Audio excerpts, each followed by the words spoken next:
Hey everyone, this is Pete, and welcome back to Final Fantasy. This is the first video I'm recording with my new phone's camera, so if anything looks weird, that's why. I'm still getting used to it. Anyway, last time we went into the Earth Cave, we went and defeated the vampire, as requested by the people of the filthy, disgusting town of Melmond here. And now we need to go and visit the Sage Sutter to find out what's going on deeper in the Earth Cave. So, what state are we in at the minute? Okay, we're all fully rested and everything like that. I don't think there's any more equipment or magic or anything we need to buy here, but let's just have a quick look just in case. Oh, I could afford that knight's armor. That's very tempting. Let's see if there's any better weapons first. Otherwise, I might blow my wad on that. Nope. What about spells? I think we got all these.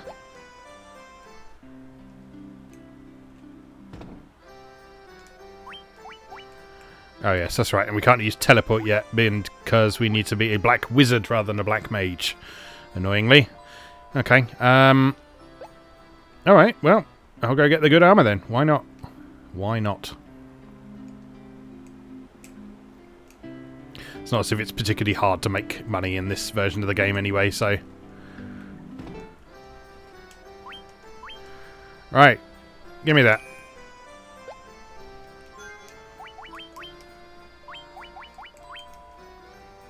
Oh, that's a big increase in defense.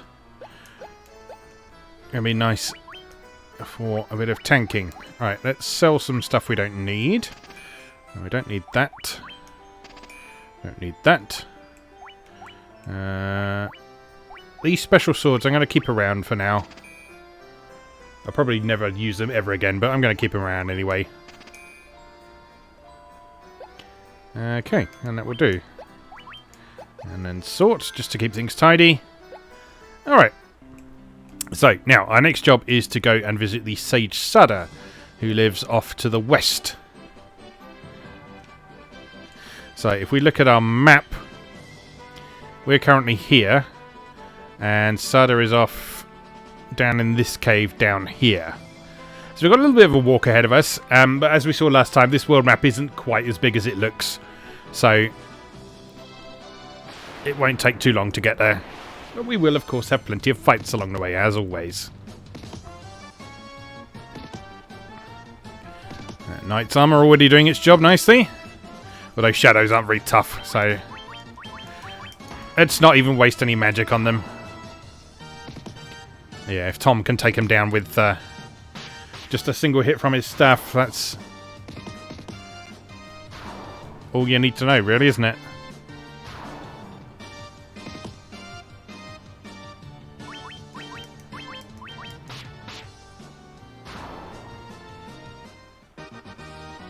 Alright, lovely. And a level up from that as well. Always nice when you get a level up from a crap fight.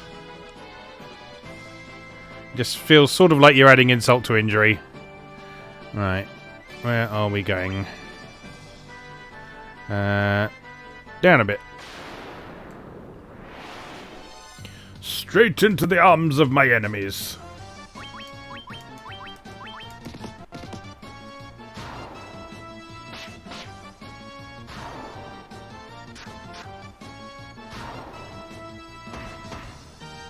Yeah, these shadows are definitely easy prey right now.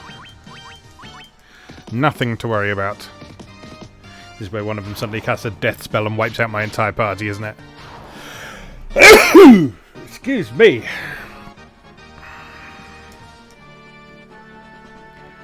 Oh. Having really weird weather at the minute here.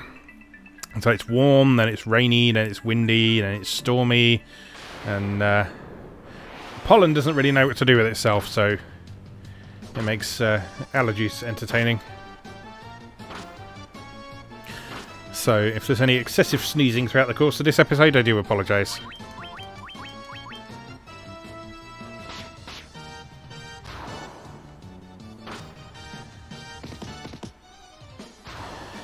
But we should be good. At least it's cooling off a bit now.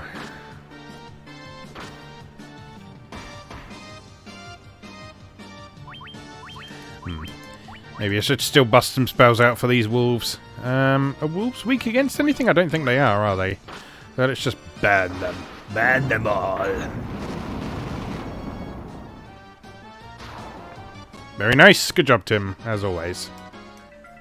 Let's just check that. So, Wargwolf. No weaknesses. Alright, fair enough. Right. Now we have the... What was it called? The Star Ruby from halfway through the Earth Cave. We can give it to this chappie here. You have Star Ruby? Give me Star Ruby and I let you pass. Look at my stony bum. Rom, rom, rom, rom, rom. Nothing tastier than rubies. And off he goes.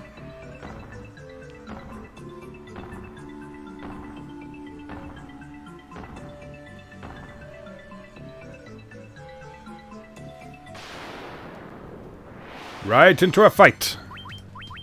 With ogres. We can handle ogres.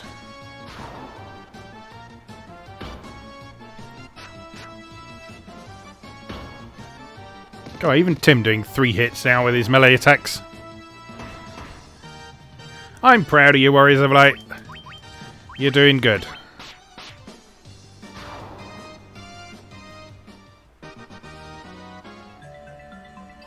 What's down here? Is there anything down here?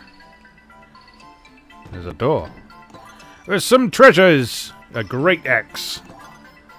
I'm gonna make the joke. I'm gonna say that it is a great axe. It's not just a good axe. Tarantula!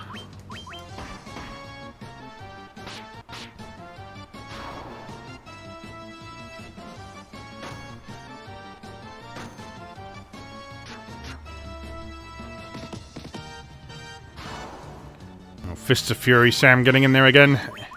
Punching spiders to death. Oh no! Poison!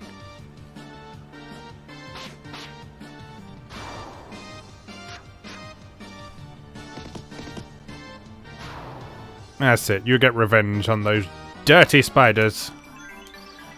And meanwhile, Tom, you can make him not poisoned anymore.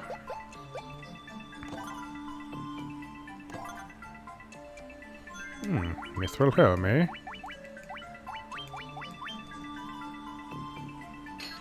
Yep.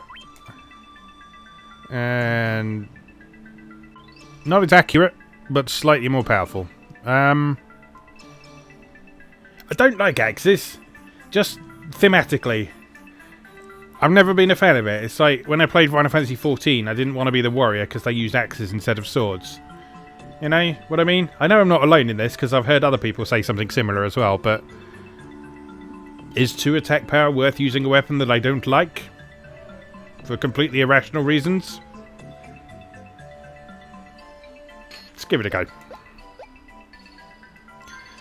Can anyone else wear that helmet? Nope. No. And no. Fair enough. Trade fodder.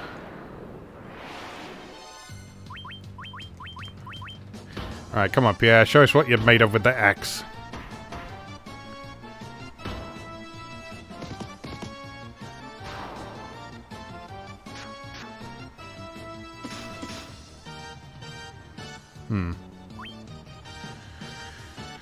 Not sure if the Ogre Chief is the most representative there. Sorry, I got something in my eye. I'm not crying. I just got something in my eye. I actually do have something in my eye, and I'm not crying. These are making my eye water. I don't know if I'm imagining it, but the axe seems to be doing less damage. Possibly because it's doing fewer hits than the longsword, so you know what? I think I'm going to switch back to the longsword. As I secretly planned to all along. Well, let's just compare. We were doing about 103 hits. Well, I suppose we should be testing on another ogre, shouldn't we? So Yeah, the longsword's definitely doing 4 hits, so despite the axe having slightly better attack power, the longsword is actually going to produce more damage because it's doing more hits of marginally less power.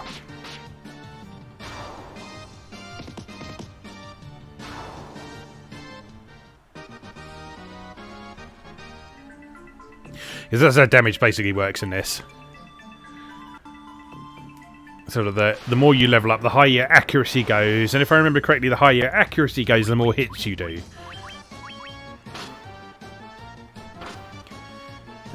This system is actually adapted quite nicely in a tabletop role-playing system based on Final Fantasy a while back. It was all strictly unofficial and everything like that. And I never actually had a chance to play it, unfortunately, but I remember it being cool. I remember it being very well realised in terms of rules. It used to be called The Returners. I don't know if it's still around or available on the internet, although someone's probably archived it somewhere, even if it's not available still. But yeah, the system was called The Returners, and it was based on the way Final Fantasy did things. It was released probably around the time... I think probably originally released, that is. Probably around the time sort of Final Fantasy VII was current, I think. Because I remember looking it up when I was playing Final Fantasy VII and wanting to see if anyone had done sort of a tabletop adaptation of the rule set. Because some friends and I were playing a bit of Dungeons and Dragons at the time, and I was really enjoying that, so... and yeah, what the Returners did, something that struck me that was very different from Dungeons and Dragons, was the fact that every few levels you gained, you got a multiplier to your damage. So, like, it was basically just a simple multiplier to how much damage you did. You multiplied that by your multiplier value based on your level. And that's basically all the hit count is doing in this. It's like, as you level up, your accuracy goes up and your multiplier goes up. So that means that every few levels or every few weapon upgrades or so, you get a fairly significant increase in damage because you're doing an extra hit.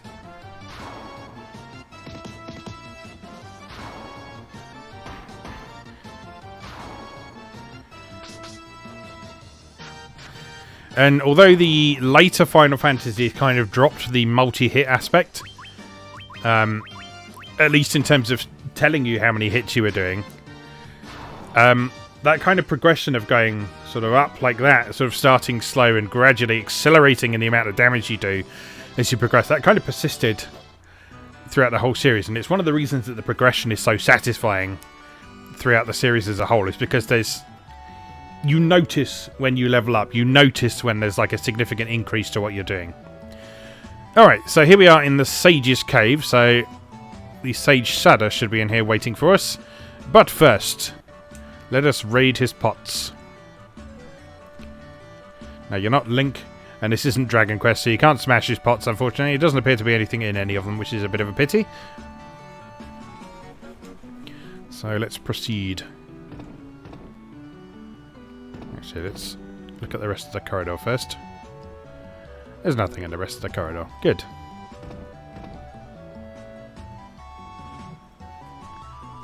No one here. Ah, there you are. I'm going to use my old man voice. So you were the ones who defeated the vampire, eh? But he was only a servant. The beast corrupting the earth crystal lurks far deeper within the cavern. Here, take this staff with you and use it behind the vampire's chamber. You obtain the Earth Rod.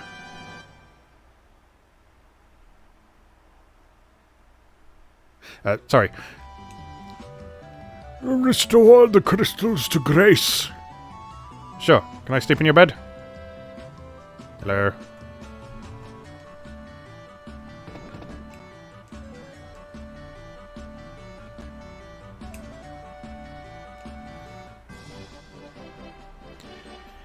Oh, I went out earlier today. I know, right? Scary. And popped into my local CEX. Just for a look. I ended up picking up sort of a few £2.50 racing games for Xbox 360. To sort of fill out the collection a bit. Sort of some old Need for Speeds I haven't played for a while, and Test Drive Unlimited and that sort of thing. And while I was at the counter, there happened to be someone trading in a bunch of games. And among those games were the physical PSP versions of Final Fantasy 1 and 2. So, not wanting to turn down an opportunity like that, I immediately purchased them. So now I have my own physical copies of this game. So although I am recording this using emulation, because capturing from the PSP is a pain in the ass, and these versions don't run on Vita TV, so I can't do it that way. Yeah, I now have physical versions in my collection, which is very exciting because it means that now I think the only Final Fantasies I don't have some sort of physical version of would be the PSP version of Final Fantasy The After Years on...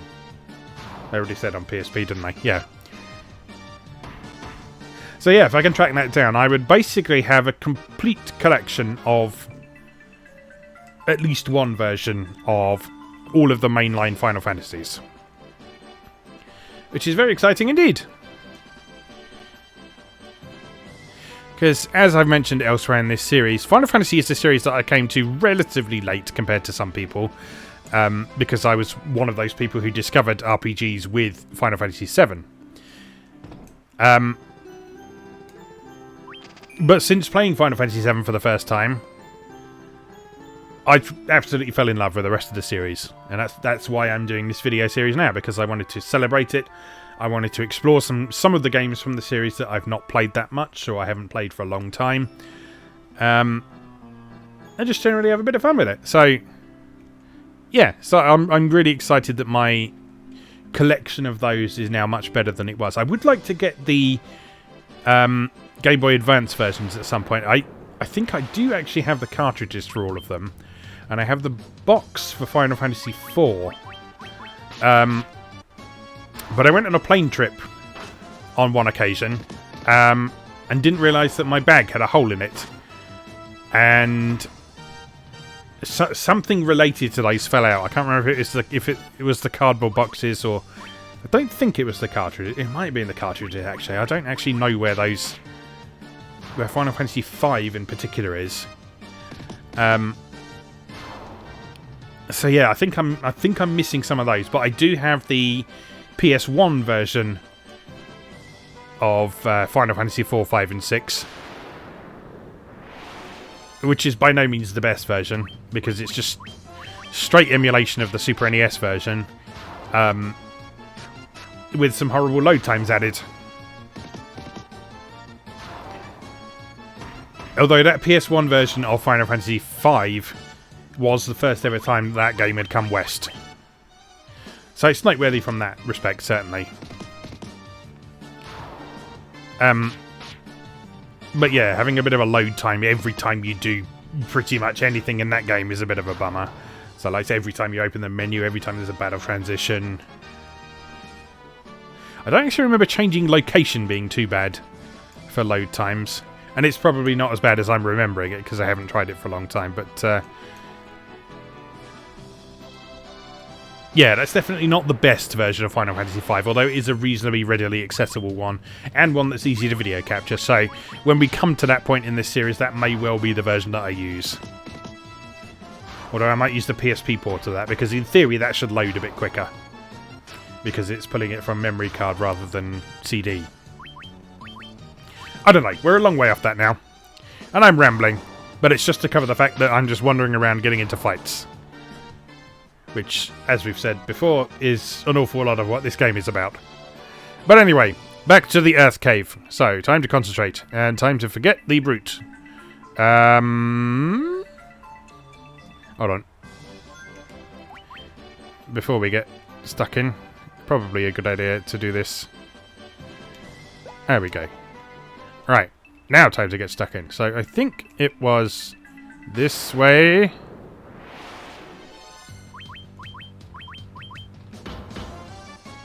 Ow.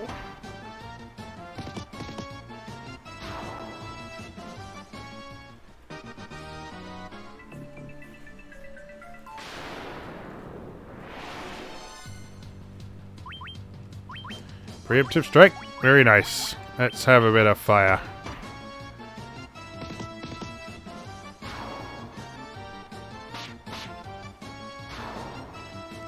do love the enemy artwork in these early pixel art games. Like this one and Final Fantasy II in particular, these versions of them, just the pixel art on the enemies is just astonishingly good. Such beautiful use of colour and shading and all that sort of thing. This is like really exemplary pixel art. And the Final Fantasy series in general has always been a very good example of that. Like right back to the NES version, like the sprites from the original NES versions are some of the most iconic sprites in gaming, certainly.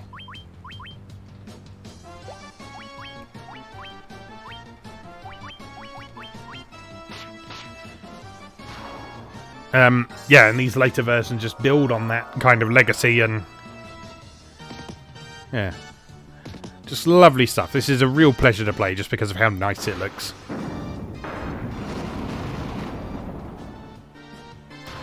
And it's not complicated either. It doesn't need to use fancy animations or anything. Like, there's not a lot of frames of animations on the characters. The enemies aren't animated at all, but they have bags of personality about them.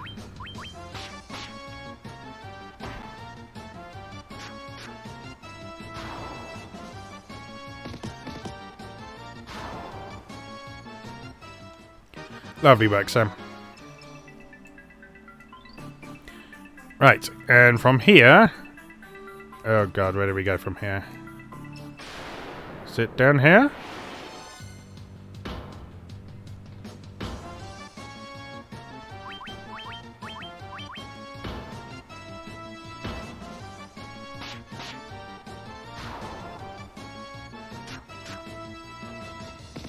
A critical hit from Tim.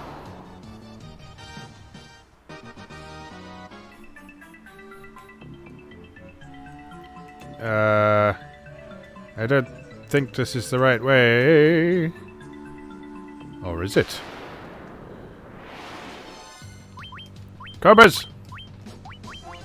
Don't think you're dangerous, but I'm going to set fire to you anyway. 6 hits! He's probably been doing that for a while, but, you know, it's still pretty cool. 6 hits. Overkill.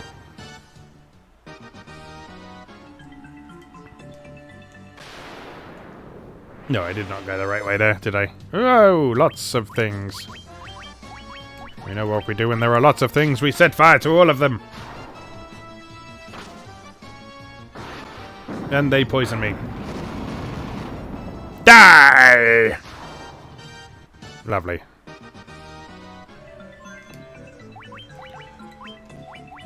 Alright, Tom, you get rid of Sam. It's always Sam getting poisoned, isn't it? Sort it out.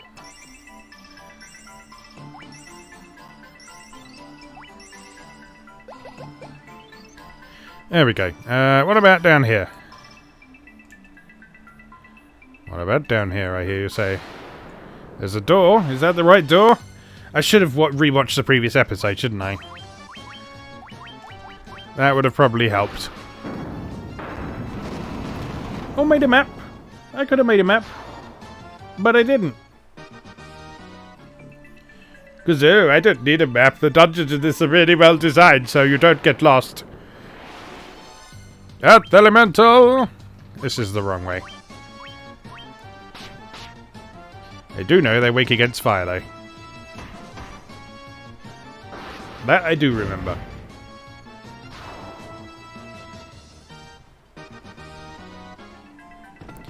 Right, not that way.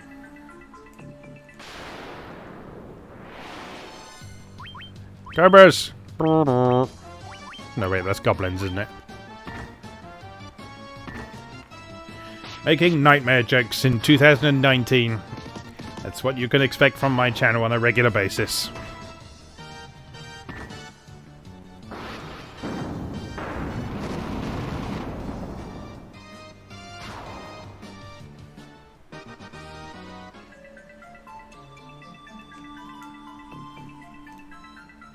Yeah, no, I mentioned that trip to CEX earlier. I was actually quite pleased with just the whole outcome of that trip because it was very pleasant. A lot of people have negative things to say about CEX due to things like their pricing and their occasional practice of reprinting inlays for things.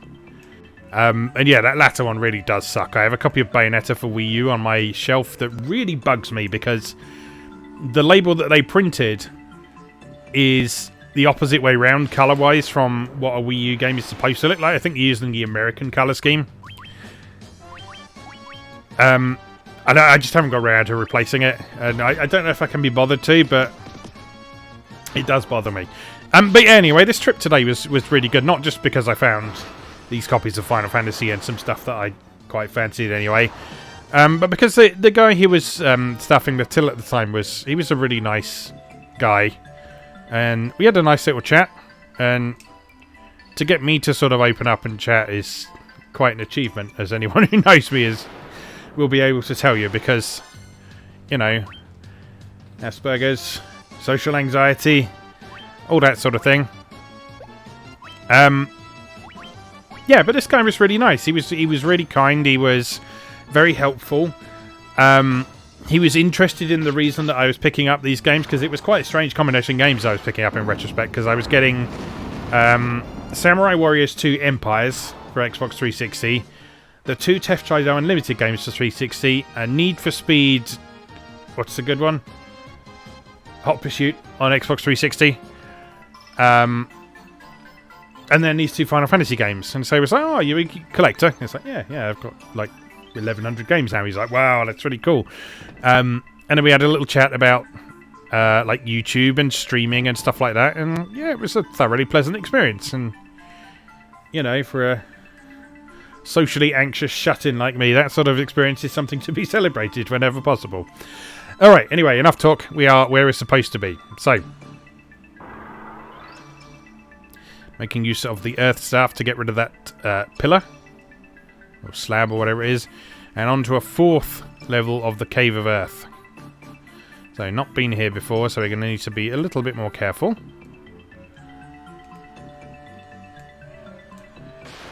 He says, dashing around like a crazy person.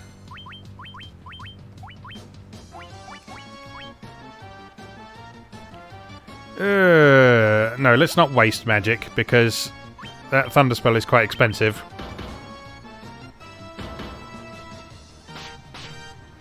That's one way that the balancing of this game is quite different from the NES version, because, as I mentioned previously, the NES version has this sort of Vancian magic system that's very similar to Dungeons & Dragons, in that you have a certain number of spells per spell level per day, rather than a flat pool of magic points that you can use for all your spells.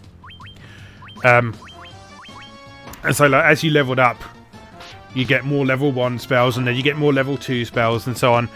And they've kind of rebalanced it in this one, so that, like, all the level 1 spells are not necessarily the same magic point cost, and all the level 2 spells aren't necessarily the same magic point cost, and so on. So things like the attack spells that attack all the enemies, those are more expensive, and so in some instances you can find yourself in a situation where you could almost cast them less than you'd be able to if it was using the original magic system. But it all kind of balances out.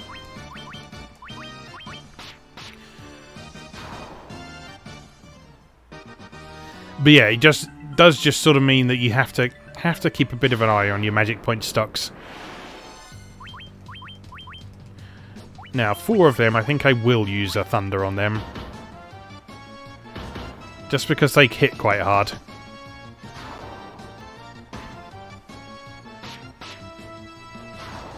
And I don't really want anyone falling over. Do you hear me, Sam?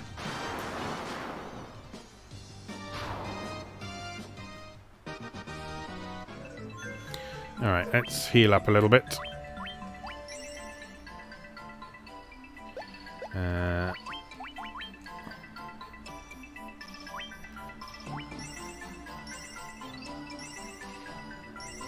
See, again, this is another area where the original was a bit different. Here, once you got the higher level cure spells, you could save your level 1 cures just for curing out of combat, because you would have hundreds of them, and they wouldn't be that useful in battle, but they would be great for getting everyone back up to full hit points, whereas in this, they are just pulling from your pool of magic points anyway, so you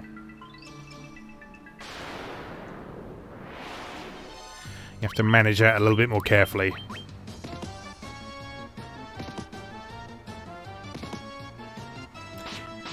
And also in this game there's no other party member, so you can't just sort of swap someone out when one character runs out of mana. Which is, I'll be perfectly honest, something that I tend not to do in RPGs anyway, because I almost forget that I have those other party members available sometimes.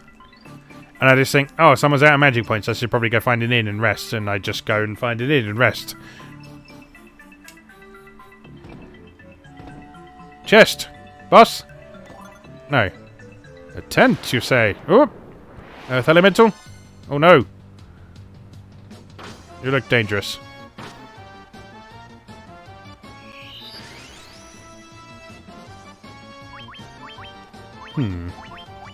Well, you can have some fire.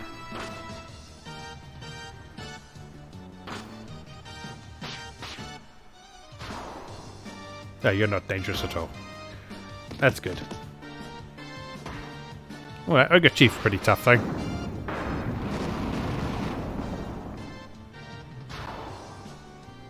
Not so tough against fire though, are you?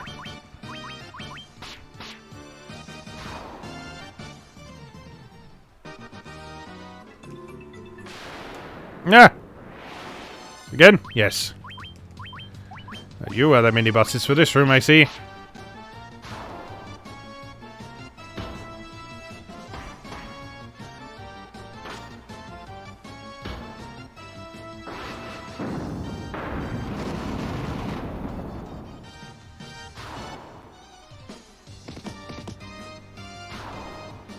Nice. He's not so tough, it's because he casts that blink spell on himself. Which makes you more likely to miss him, I think. So like fewer of your hits land, so you do less damage.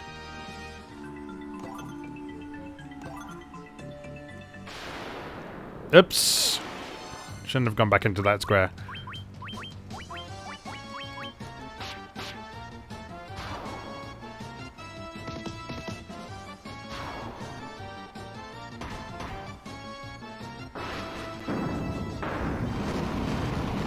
It was a waste of a fire, wasn't it? Never mind.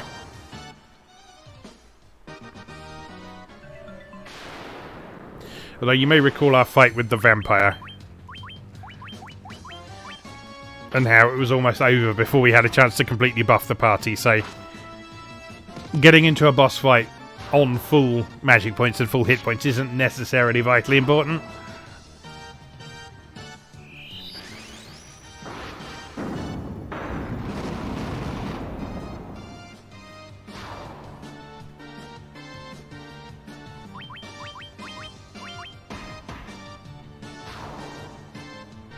Very nice.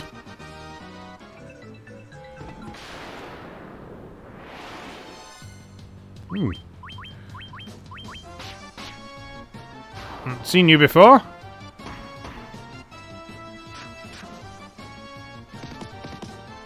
That's another one I really like. The fact they're sort of holding their head as if they're in agony about something. That's a really sort of nice bit of personality they have about them.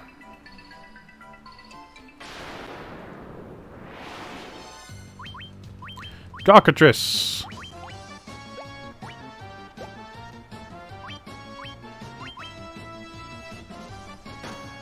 Don't you stone him.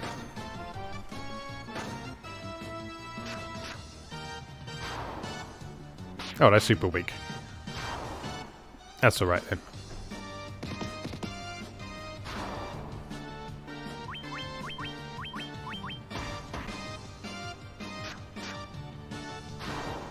Yeah, easily taken down by a mage double team. Where are we going? This way?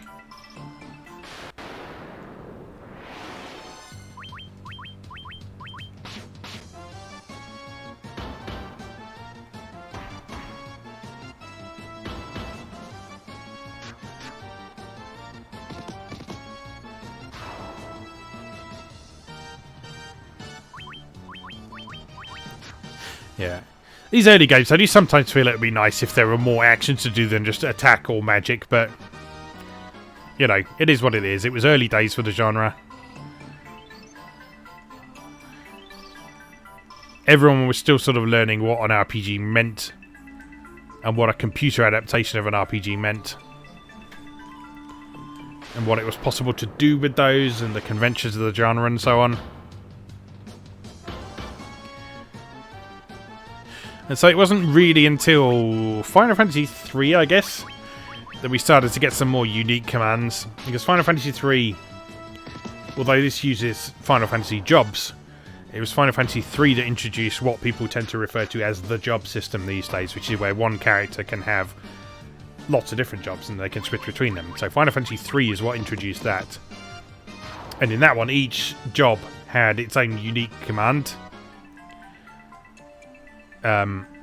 As well as attack, and in some cases magic.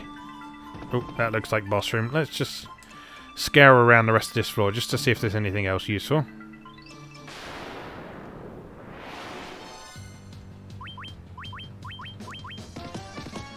But yeah, for Final Fantasy 1 and 2, a lot of your time you're spending just attacking, and the main distinctions between the melee classes in particular are what things they can equip. So in this case, the warrior can equip pretty much anything.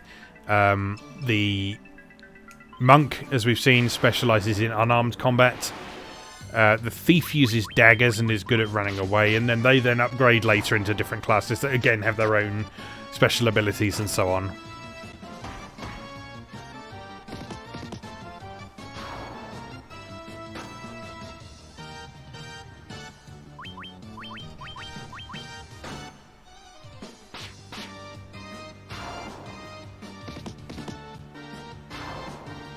Don't remember when you get the class upgrade in this. I think you need to get the airship to do that.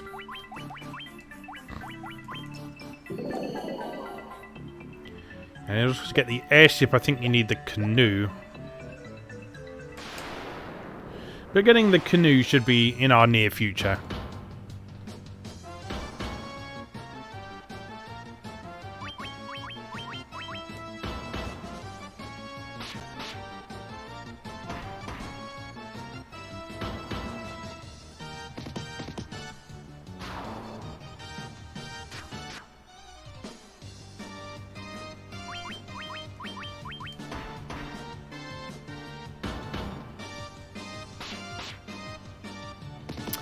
But we got this to finish first. We're well on the way to doing that now. So, what you're telling me is there's nothing else interesting to look at on this floor. And I've just wasted my time. Marvellous! And that's the way back up. So I've gone the wrong way. Hooray!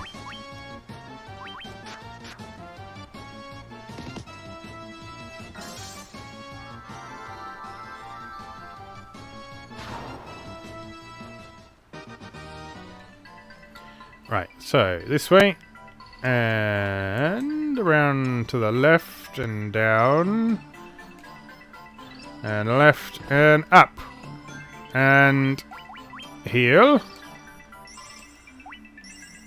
healy, healy, heal.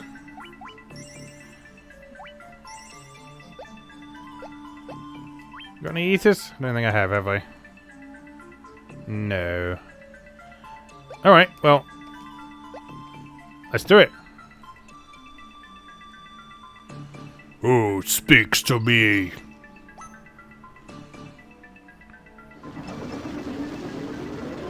Oh my god, what's happening? I am he who feeds on the power of Earth. I'm aware that's a different voice, but whatever. I forgot which one this was. I will not be disturbed by mortal men. I am the LICH, fiend of Earth.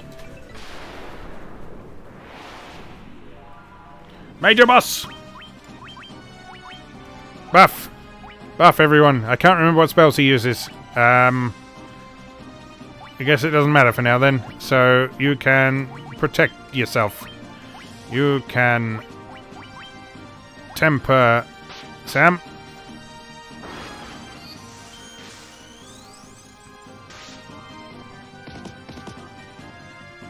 Very nice.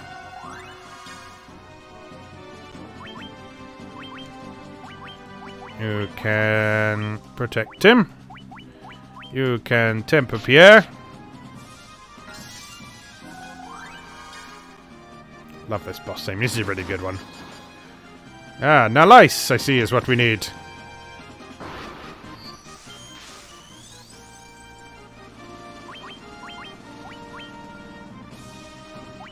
Now lice or cure everyone? I think probably cure everyone first.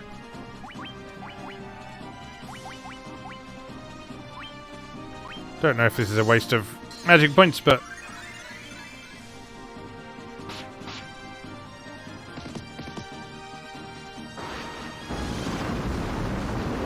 it's certainly a cool spell effect. Oh yeah, worthwhile. Sleep? Missed. Haha, you suck. Right. Hit. Null Frost. Got one more for Iger in you.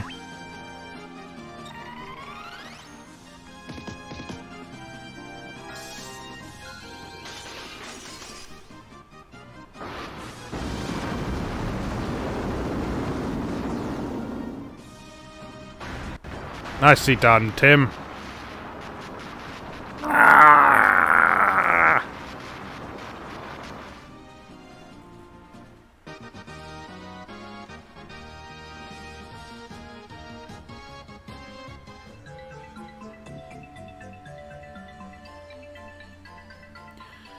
Ah! Feels good.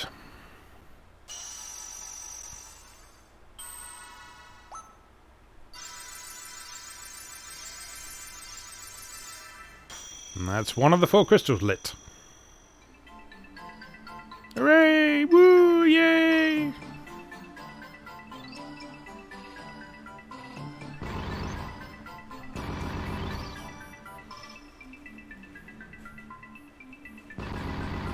Alright, so this here you may remember right back at the start of the game near the Chaos Shrine. There was the Earth Gift Shrine, which is one of the bonus dungeons that was added in Dawn of Souls on the GBA, I think. So, having defeated Lich, we have now unblocked that passageway and we can go in there if we want to. This is the altar of Earth from which the power of Earth flows forth. I forget whether it's worth doing that now or later, because I know some of the bonus dungeons are kind of intended as sort of end-game content, but, well, we can go check it out next episode, I think. So, for now, though, we'll head back to Melmond and rest up, and then we'll save, and then that will be the end of today's episode. A productive day, I think you'll agree.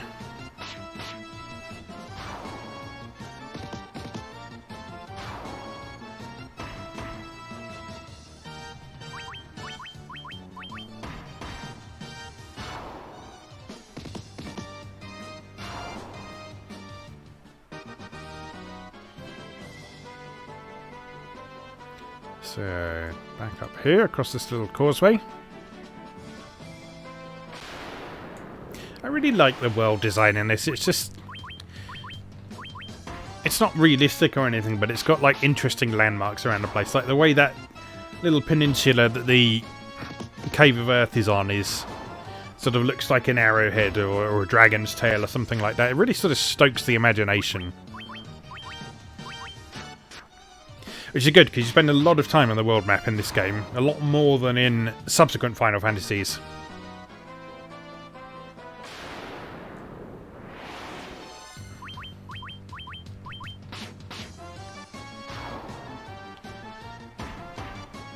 So the world map remained a thing until arguably Final Fantasy X. I mean, technically Final Fantasy X did have a world map, but you didn't really get it into the end, and then it was just picking stuff from a menu.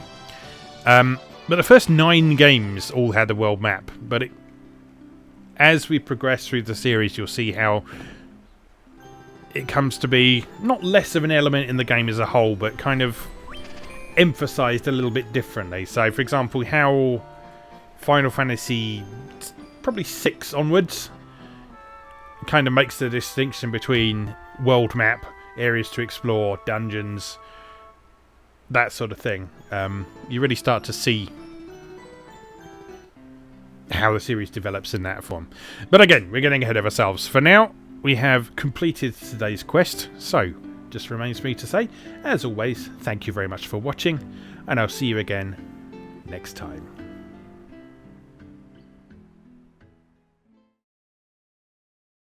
Thanks for watching. If you enjoyed this video, please help out the channel by leaving a like or a comment and subscribing. Be sure to check out moegamer.net for new articles on Japanese and Japanese-inspired video games, new and old, every weekday.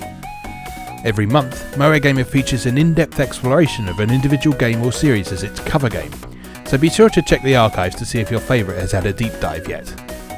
If you'd like to support the site directly, please consider becoming a patron or buying me a coffee.